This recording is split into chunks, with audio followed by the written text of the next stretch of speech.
Saludos, soy el doctor Luis Isernia, represento la Universidad de Oriente y tengo el gusto de presentarles el trabajo titulado Estudio de la absorción de ácidos grasos en zeolitas HY y H-mordenita asistido por espectroscopía FTIR por absorción de piridina bajo humedad incipiente. El objetivo seguido en el presente trabajo consistió en mejorar la comprensión de la influencia de la hidrofobicidad y la acidez sobre la absorción y actividad en esterificación de ácidos grasos libres. Para ello, se partió de una zeolita H-mordenita con una relación silicio-aluminio de 6,3 y una zeolita HY con una relación silicio-aluminio de 3,1 que en lo sucesivo llamaremos OM y OY. Estos sólidos fueron sometidos a tratamiento hidrotérmico a las temperaturas de 800 y 1000 Kelvin para obtener los sólidos Y800, Y1000, M800 y M1000. Todos estos sólidos fueron caracterizados por difracción de rayos X, resonancia magnética nuclear del aluminio 27 y silicio 29, TPD de amoníaco y absorción del ácido esteárico en fase líquida. Adicionalmente, se estudió o se evaluó el comportamiento catalítico mediante la esterificación del ácido oleico y se realizó el estudio por infrarrojo de transformada de Fourier por absorción de piridina con el objeto de seguir los cambios en la polaridad y naturaleza de los sitios ácidos. La espectroscopía infrarroja de transformada de Fourier se realizó en un equipo FTIR Thermo Scientific Nicolet IS-10 conectado a una unidad de alta temperatura y alto vacío para la obtención de los correspondientes espectros, utilizando un software OMNI y OMNI Expecta. En la diapositiva podemos ver dicha unidad introducida en el canal para la obtención de los espectros y un detalle de la unidad de alta temperatura y alto vacío fuera del espectrómetro, donde se puede observar los puertos para la administración del absorbato, en este caso piridina, y la aplicación del vacío. La técnica utilizada fue la técnica de la pastilla autosoportada, utilizando 10 miligramos de cada uno de los sólidos, sobre los cuales se aplicó una presión de 36,2 megapascales. En cuanto al TPD de amoníaco, se utilizó la técnica usual para este tipo de análisis con una masa de 0,1 gramos de cada catalizador mediante la utilización de un equipo construido para tal fin en el mismo laboratorio de tamices moleculares, cuya imagen parcial podemos ver en la parte inferior de la diapositiva. La densidad de los sitios ácidos se determinó captando el amoníaco liberado en cada perfil en una solución 0,1 normal de ácido bórico y posteriormente titulación con ácido sulfúrico 0,05 normal utilizando una mezcla de verde de bromoquesol y naranja de metilo. La determinación de las isotermas de absorción del ácido esteárico se realizó a la temperatura de 297 Kelvin, o sea 24 grados Celsius, utilizando soluciones de ácido esteárico en hexano. El procedimiento general consistió en aplicar concentraciones crecientes a cada sólido y midiendo la diferencia entre las concentraciones al principio de este procedimiento y al final de cumplirse un periodo de 24 horas en el cual ocurre el establecimiento del equilibrio entre el absorbato y el absorbente. Los cálculos se realizaron mediante las ecuaciones 1, 2 y 3 que se muestran en la diapositiva y al graficar la cantidad absorbida en función de las concentraciones en equilibrio se pudieron obtener las distintas isotermas como se muestra en la imagen anexa. A continuación, los resultados. Los patrones de difracción de rayos X son consistentes con las estructuras de ambas series y además nos permitieron observar un claro decrecimiento en la intensidad de los picos característicos, que es indicación de disminución del grado de cristalinidad. Cuando se evalúa la cristalinidad en base a los picos característicos de ambas series, se encontró pues que efectivamente la cristalinidad relativa disminuyó consistentemente con el incremento de las condiciones del tratamiento hidrotérmico. Esto ha sido observado en trabajos anteriores y se explica en términos de que probablemente la salida del aluminio tetraédrico reticular produce el colapso de la red cristalina conforme las condiciones del tratamiento se hacen más severas.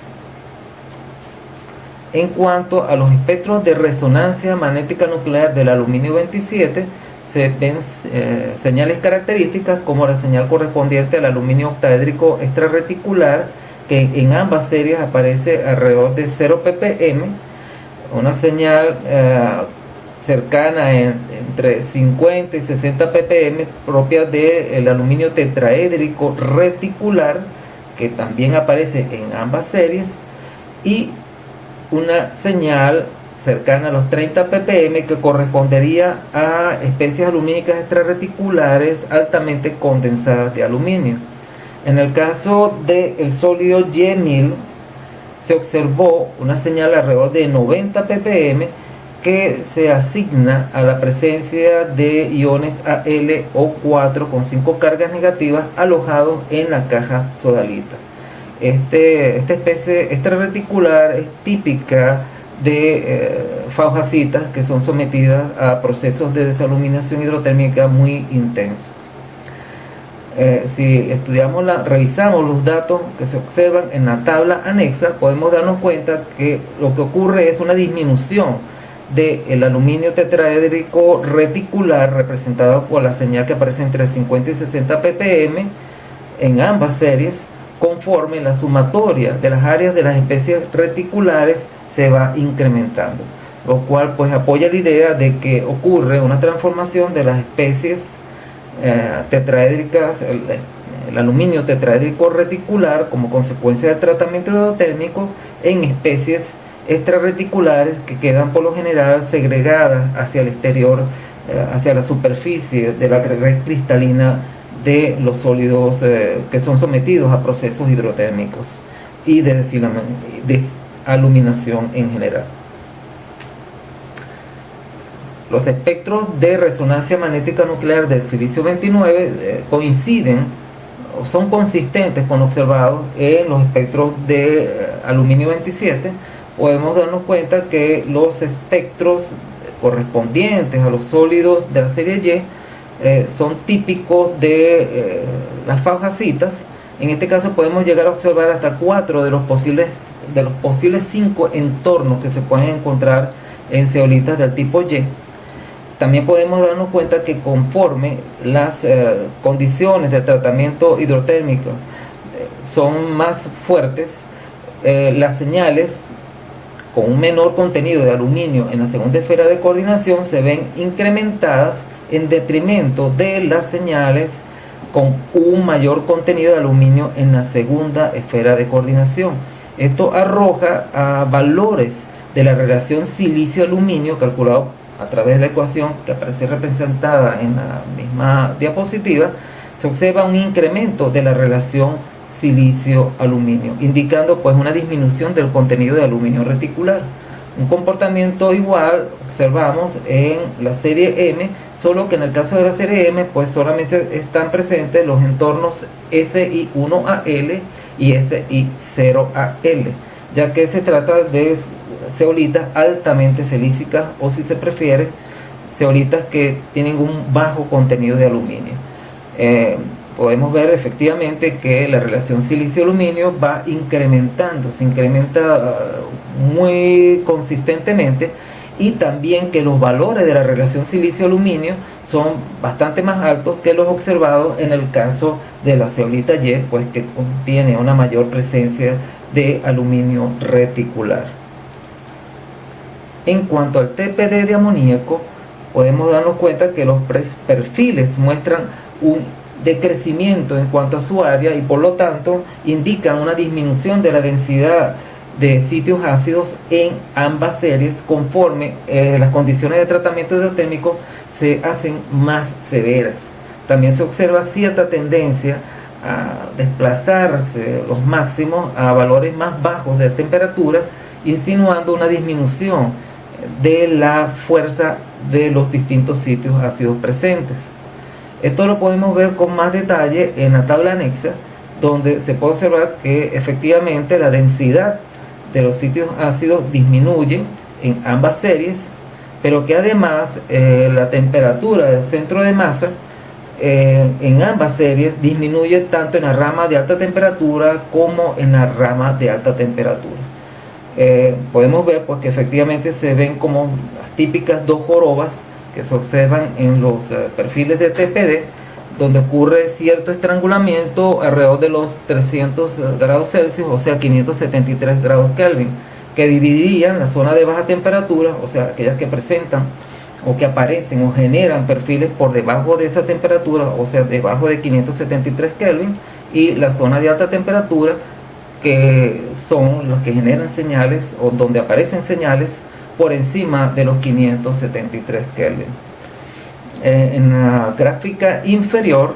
podemos ver cómo disminuye la acidez conforme la relación silicio-aluminio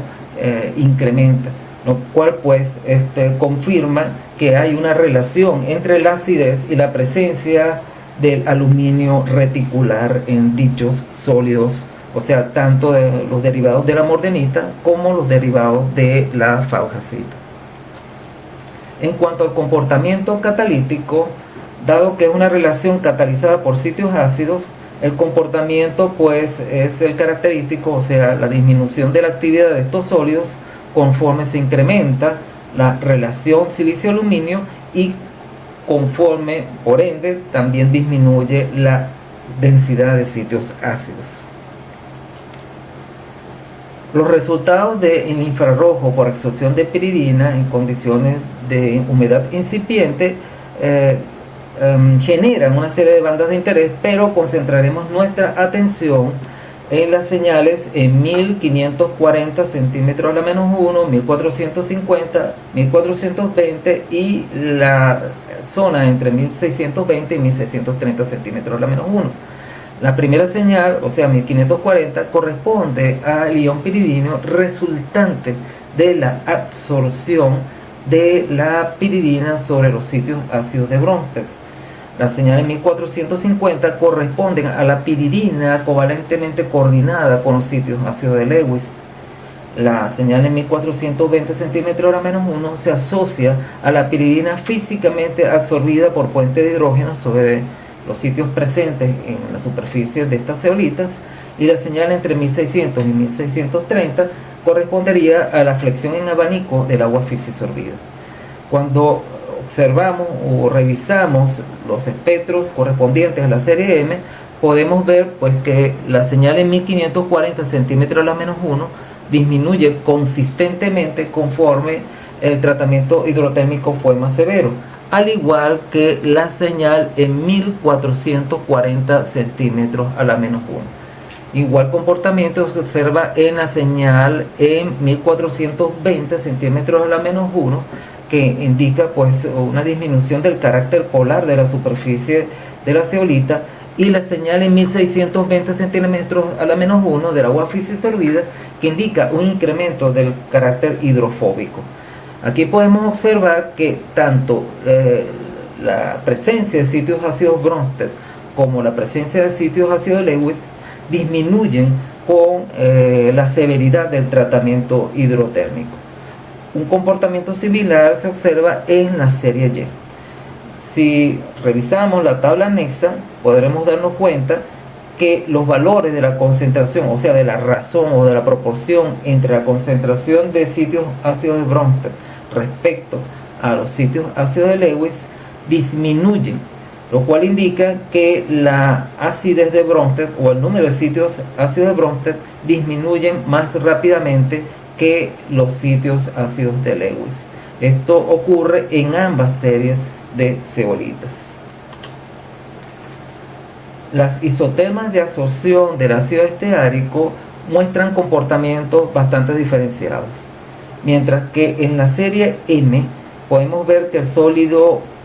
OM, o sea, la ceolita M original, presenta la menor afinidad hacia respecto al ácido esteárico, siguiéndole después el sólido que fue tratado a 800 Kelvin, y finalmente con la mayor afinidad hacia el ácido esteárico, el sólido M1000, que fue tratado a 1000 grados, a 1000 Kelvin. Lo que nos indica es que hay un incremento de la afinidad respecto al ácido esteárico conforme las condiciones de tratamiento hidrotérmico fueron más intensas. Mientras que en el caso de la serie Y podemos darnos cuenta que el sólido que presenta la menor afinidad fue aquel que fue tratado a 1000 Kelvin. Luego los sólidos que fueron tratados el sólido que fue tratado a 800 Kelvin y el sólido original presentan isotermas que prácticamente caen una sobre la otra. Si inspeccionamos la tabla anexa, nos daremos cuenta que el tratamiento de Freundlich, a través de la ecuación de Freundlich, permite ver esto con mayor claridad. El valor de Kf, tanto en la serie M como en la serie Y, presentan un claro incremento. Bueno, en el caso de la serie M presenta un claro incremento conforme el tratamiento hidrotérmico fue más intenso, lo cual se observa en el caso del valor de la constante o del parámetro N. Mientras que en el caso de la serie Y vemos que más bien la tendencia es en cierta forma opuesta. Bien, como ya habíamos dicho, los sólidos OY y Y800 presentan valores bastante cercanos, mientras que el sólido que fue tratado a 1000 Kelvin muestra un valor bastante menor que los valores anteriores, y similar comportamiento se observa en el parámetro N. Esto nos lleva a considerar dos formas de absorción bastante diferenciadas. En la serie M, que presenta una baja densidad de grupos SiOH-Al, prevalece la absorción de moléculas de ácido graso empaquetadas mediante fuerzas de London. Como podemos ver, las moléculas presentan sus colas hidrofóbicas orientadas hacia la superficie del catalizador, mientras que los grupos, la parte carboxílica aparece más bien alejada de la superficie. Esto permite que las moléculas queden prácticamente absorbidas de manera vertical sobre la superficie. Como consecuencia de ello, la disminución del contenido de aluminio como consecuencia del tratamiento hidrotérmico, estoy hablando del aluminio reticular, que conduce, por supuesto, a un incremento del carácter hidrofóbico, conduce a su vez a un incremento en la afinidad entre la superficie de estas zeolitas y las moléculas de ácido graso, haciendo que aumente el número de moléculas o aumente la absorción de estas moléculas conforme las condiciones del tratamiento hidrotérmico se hacen cada vez más intensas. Sin embargo, en el caso de la serie Y, la alta densidad de sitios ácidos y menor hidrofobicidad favorece la formación de puentes de hidrógeno entre los grupos SiOH-Al y los grupos carboxílicos de las moléculas de ácido graso. En la misma diapositiva podemos ver cómo sería la absorción de las moléculas de ácido graso a través de puentes de hidrógeno con los grupos OH en puente. En este caso, el cuerpo, por decirlo así, de la molécula de ácido graso quedaría casi paralelo a la superficie de las zeolitas sobre las cuales ocurre la absorción. Dado que estas no son moléculas totalmente rectilíneas, ellas vistas desde arriba, o sea, la absorción vista desde arriba, generaría una especie de entretejido similar al que se muestra en la misma diapositiva, y como estas moléculas pueden rotar alrededor del punto de absorción, complicarían bastante la absorción de nuevas moléculas de ácido graso. Como consecuencia de ello, la salida del aluminio tetraédrico reticular, que a su vez está asociado a los grupos OH en puente, conduciría más bien a una disminución en el número de moléculas absorbidas de esta forma. En la parte inferior de la diapositiva se muestra una forma en la cual podrían estar absorbidas las moléculas en las cavidades internas de las fagocitas. Entonces podemos darnos cuenta pues que en realidad la absorción en forma rectilínea, como ocurre para el caso de zeolitas altamente silícicas, como en el caso de la mordenita, pues es prácticamente imposible. En conclusión, la absorción por TPD de amoníaco y FTIR de piridina confirma la creciente hidrofobicidad que concuerda con la disminución de la acidez superficial. La causa de esto es la salida fuera de la red cristalina del aluminio tetraédrico. También se observa el colapso de la estructura de la red cristalina, evidenciado por difracción de rayos X. Las pruebas catalíticas evidencian una disminución de la actividad conjuntamente con la acidez, lo cual confirma el papel dominante de la acidez en estos procesos. Lo que es nuevo es la observación de dos formas de absorción. En la mordenita original y sólidos derivados, la baja densidad de grupos SiOH-Al hace que prevalezca la absorción de moléculas de ácidos grasos empaquetadas mediante fuerzas de London, mientras que en la zeolita original HY y los sólidos derivados, la alta densidad de sitios ácidos y menor hidrofobicidad favorece la formación de puentes de hidrógeno entre los grupos SiOH-Al y los carboxilos de las moléculas de ácido graso absorbidas.